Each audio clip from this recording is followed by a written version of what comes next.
Bas Rutten is a name you may have heard in the MMA world. The man is a complete legend. His evolution from a pure kickboxer into one of the best grapplers in the world was unprecedented, and today we're going to study that evolution in detail. Right away you say, okay, I'm sorry. Bang, bang, bang. No, I'm not. The highest quality versions of all of Bas's fights are on his own YouTube, where he also commentates them, so obviously that means you're going to get to hear from him in this video, which is awesome. But if you want to watch any of these fights in their entirety, head there. After successfully transitioning from karate as a kid into the world of Dutch kickboxing, Bas Rutten had KO'd his way to European titles, and while also becoming a showman on the side with his own karate demonstration comedy stuff, he was the perfect package for Japan to bring over as one of many international fighters to be part of their new strictly realistic fights only promotion, Pancrase. These matches were 30 minutes long with some crazy rules, like no strikes with a closed fist, but knees to the head were okay, cool, but you could also grab a rope to break a submission and it would cost you a point. Very cool. If a bit pro wrestling, which is where all this stuff came from anyway, at least in Japan and the world that Bas Rutten was getting into, and that meant everyone was a very good grappler. But what they didn't have was very good striking. And I said, excuse me, oh, you're the promoter, yeah. I said, is he not too heavy? He says, no, Mr. Rutten, everybody fights everybody. So I tried to force a smile. I go, yeah, that's awesome. I said, oh, by the way, before you leave, how many rounds are we fighting? And he goes, 1 round. I go, 1 round, that's awesome. How many minutes? And he goes, 30. And I go, oh. They spared Bas no favours, giving him the number 4 ranked guy in Pancrase.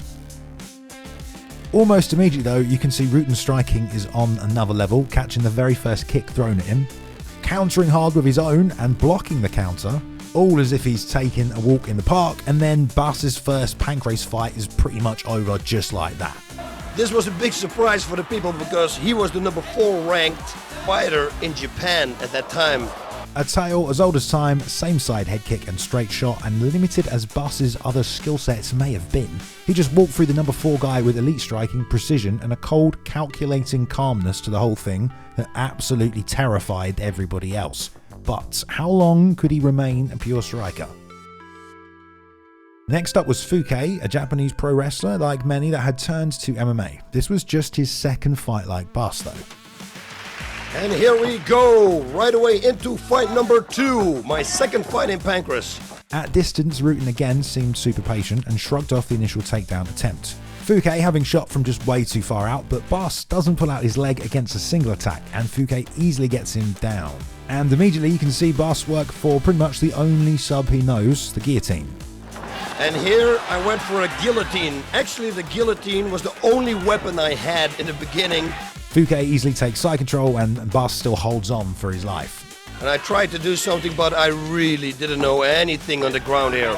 From here you can tell at this point Rutten has 0 ground defense. Fuke casually steps into mount and starts working for an arm. Watch this. He goes straight into an armbar. Rutten has no idea what to do apart from get to the ropes at all costs. But once back up, he gets immediately taken down again, not pulling back his hips or anything. But 2 very important things to note. Number 1, Bas Rutten will never give up. And number 2, he's incredibly quick at learning and adapting. Fuke tries to set up the same armbar again. Rutten sees it and rolls out this time. And this right here is terrible news for Fuke. Bas has his plum locked in, he will spare no mercy. And one more to the liver. Fuke unfortunately got destroyed. The Japanese might be showing Rutten takedowns and submissions, but he was quickly introducing them to the body shot. The limitations of Bas's game were apparent though, and he could not stave off these grappling attacks forever, and next against Funaki, one of Japan's greatest fighters, he exposed exactly that. Now by now everybody knew that I was a striker, so his game plan was of course to get me to the ground as soon as possible. The experienced Funaki was very patient on his feet to start like Rutten. The first explosive attack from Bas could have been it. The palm strike takes Funaki off his feet, and then Bas tries to punt his head off his shoulders, opening himself up with the strike, so gave Funaki the moment he needed. Rutten, he closes his guard, but he's just hanging on, controlling posture, stopping himself from doing anything offensive. I mean, Funaki even tries to Ezekiel him from here at some point. Right now, in a position like this, there are many things that I could have done, but hey, in time you learn. Wasn't long before the guy was in mount, working for another arm. Rutten's physical strength pretty much the only thing keeping him in it, and when Funaki couldn't get that, he wisely sat back for a leg attack, something Bas just had no idea how to defend. Rutten, I'm sure in incredible pain, tapped immediately and took his first L in MMA, but as the story goes, he'd go home and religiously start practicing his submission game to never let this thing happen again. Rutten would in fact come back a few months later and get his first submission win after that against the striker Vernon Tiger White. And then in the following month had started to develop better timing on his knees against Takahashi and really started punishing takedowns. Ooh, the knee to the head. He took it like a man. And now he's in my guard. And the guard from Rutten was now becoming an actual jiu-jitsu guard. And he was even beginning to learn how to counter the leg attacks. And then even start attacking with his own. I grab his knee, pull his knee, grab his arm, and here we heard something snap. All that helped Bas get back to the feet though, where he was again a nightmare for these guys.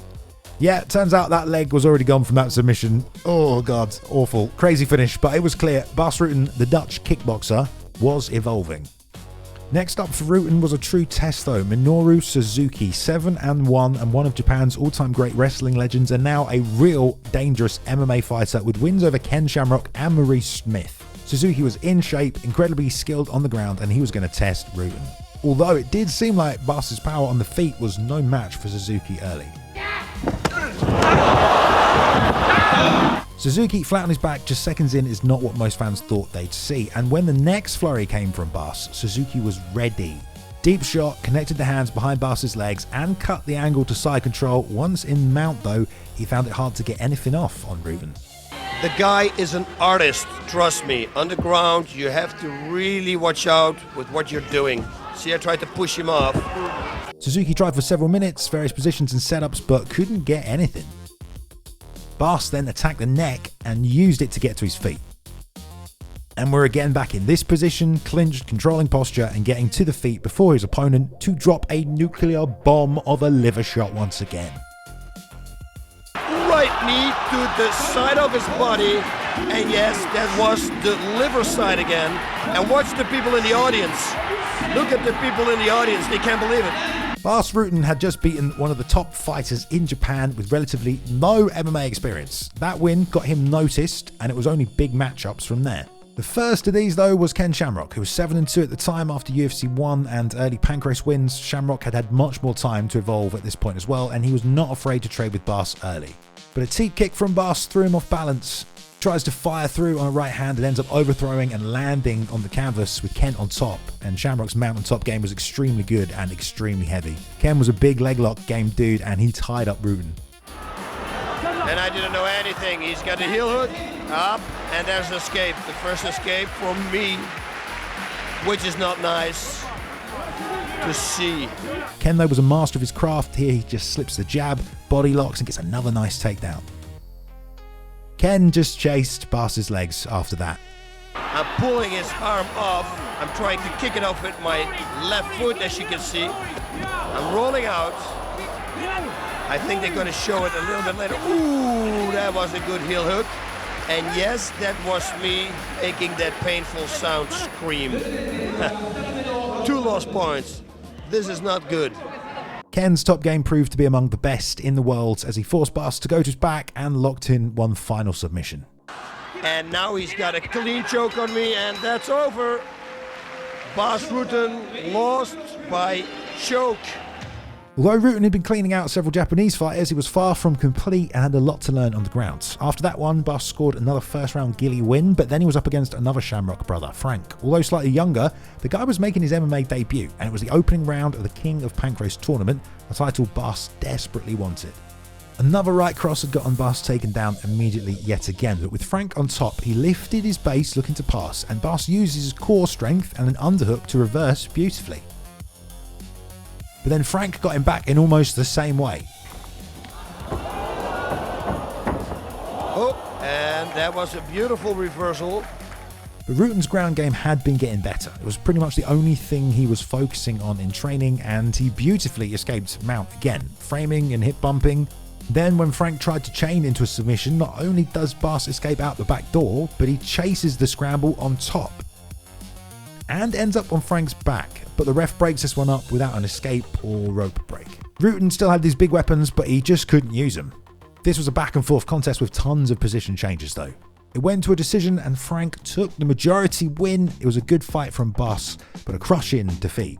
What could he do? He took another fight, picked up a win, but then he got matched up with Ken Shamrock and this one was over really quick. Leg kick from Rutten. Ken blitzes forward and as Bas tries to counter, he ducks right into a perfect double leg. And expecting a traditional knee bar setup was not ready for what Ken does here. Instead of stepping over, Ken spins his right leg over and around Rutten's body to attack the knee bar. The ropes were nowhere in sight and Bas taps. Anyway, this fight I lost again, but this was the last fight that I lost. After this, I listened to nobody anymore. Before this one, Rutten had been certain he'd beat Ken this time, but he lost again in the same way, and he made a vow to himself to never let himself lose again. What happened next is that Bas Rutten went on an absolute tear of the Pancrase division, stringing together win after win and each time looking better and better. Against Fuke, he tried to chest wrap and reverse takedowns, and slowly but surely, Bas was becoming a submission threat. Watch this, crossface, and I gave him the same armbar back that he had me in. He's going to go for a leg lock right now, but what a strange thing to do, because right now, I know leg locks do. Heel hook on the right, and now heel hook on his right leg. And that's it. Rutten was starting to make submissions look as easy as his striking. I mean, he even learnt that same knee bar that Ken hit him with. And when Jason DeLucia tried to get him with it during their rematch, well, that was a mistake. I mean, only one thing, he's going to go for a knee bar, and I go for a toe hold. Yes. By now, Bas could easily read it and even counter-submitted him in incredible fashion with the toe hold of all things. What was next in store though was a rematch with one of the last guys to beat him, Frank Shamrock, but Bas Rutten entered this as a much evolved fighter. Bas's ground situational awareness had just grown leaps and bounds. Look here as he defends, controls position, and comes on top to counter the leg attack from Frank. You gotta love Pancrase, man. It was always fun to work with. Here, we bow to each other. Yeah, that's great. The exchanges of positions in this fight were seriously high level. This one just as grueling and as close as everyone expected. Now I grab his toe hold. You see, here we go. There we go again. Great fight, and it showed another level to Rutten's game. All his improvements had paid off as well this time. He was given the decision instead of Frank. Bas had now won 4 in a row, but the streak was just beginning. Next up was another rematch, this time against Suzuki for the Pancrase Championship. He'd beaten Ken Shamrock and now held the title, and it was a chance for Bas to prove everything he'd been working on had been worth it, basically. So I had to win this fight, but against Suzuki, he's got a bag full of tricks. Rutten started blasting kicks, but Suzuki was catching them. He was so technical. He put tons of pressure on Bas in top position, but Rutten waited for his moment, defending well. The athleticism, man. The submission attacks kept coming though. And he probably will step it over into an armbar, see? But I knew that. Until these ground exchanges were becoming 50-50. And this stuff to this day would be impressive. Here he explodes, bridges back to his feet. Suzuki has his back, but Bas, by now super confident in his submission offense, does one of the only few options here, rolls to a knee bar. I roll into a knee bar there. Hey, that was a good attempt.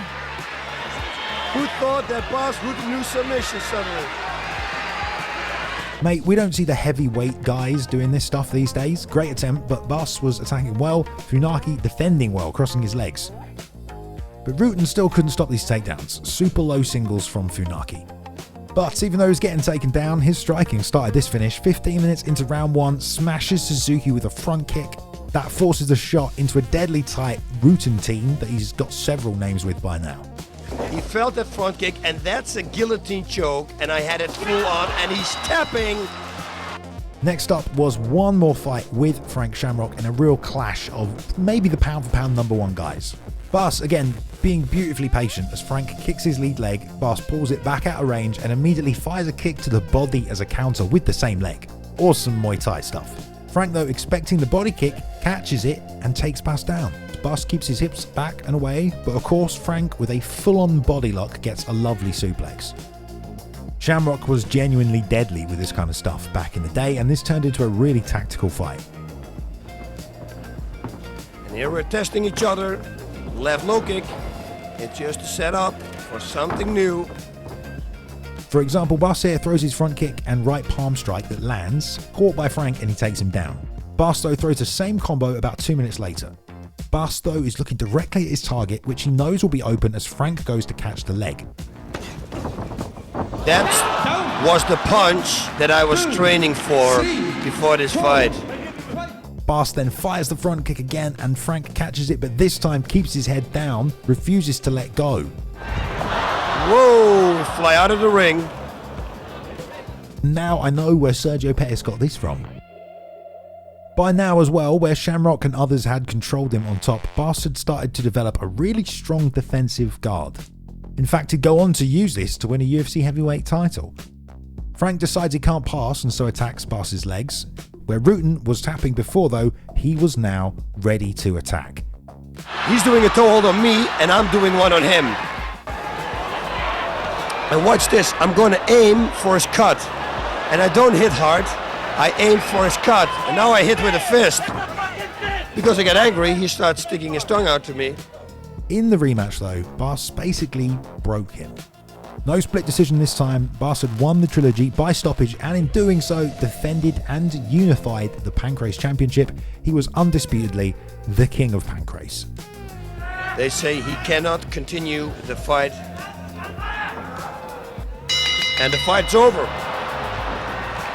And there is the Rutten jump again, ladies and gentlemen. The second time defended, this time against Frank Shamrock.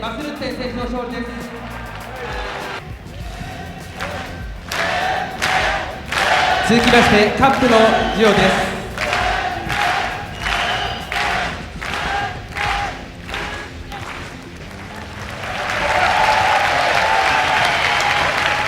続きまして But there was still one man he'd yet to beat, the one man who handed him his very first loss. And this fight would be a perfect representation of his evolution. Once again, he was matched up with Masakatsu Funaki at the 1996 Pancrase Anniversary show, and it was for the title. This fight was very important for me, because I lost. You saw me losing against Funaki with that ugly toe hold. It nearly broke my ankle off. So for me, I needed this victory very, very bad. Funaki got on top, but when he did, he found Rutten's guard a lot harder to operate from. You see, I feel a little danger coming on, and right away, I put the guard on again. I don't want to take any risk. Eventually, those submission attacks came from Funaki. Bas was defending everything, but Funaki didn't let go. That could easily have been the end of the fight, but because Rutten knew what was at least happening this time, he was able to stay calm and ride it. And then he punished him on the feet. Although Rutten had been getting taken down, he'd developed his game to the point of having an incredibly tough guard to pass, to be able to counter any submissions that came his way, to open up his own or explode to the feet when he had the chance. And once Funaki was too spent to try and take him down or submit him anymore, Bas just destroyed him with his striking.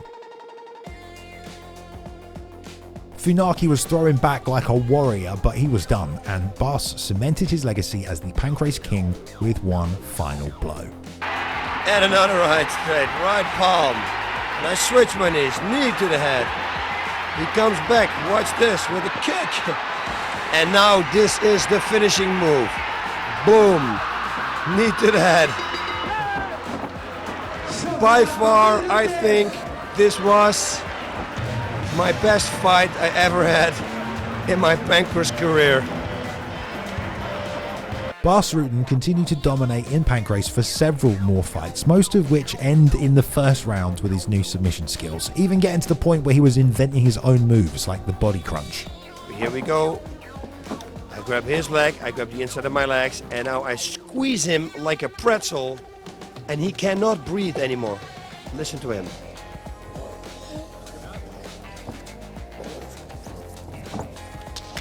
And there you go, and there is me pointing to my corner. I told you, the Bas Rutten neck rank. Ultimately, Bas Rutten never had the best takedown defense though, and it showed when he fought for the UFC heavyweight belt against Kevin Randleman. But he won that fight because he did have an excellent guard where he landed strikes from the bottom and could prevent anyone from passing or submitting him. In fact, after losing to Ken Shamrock in 1995 by that knee bar, he made good on his vow. Bas Rutten fought and won 21 more fights in a row after that and was never again submitted, truly evolving as a fighter.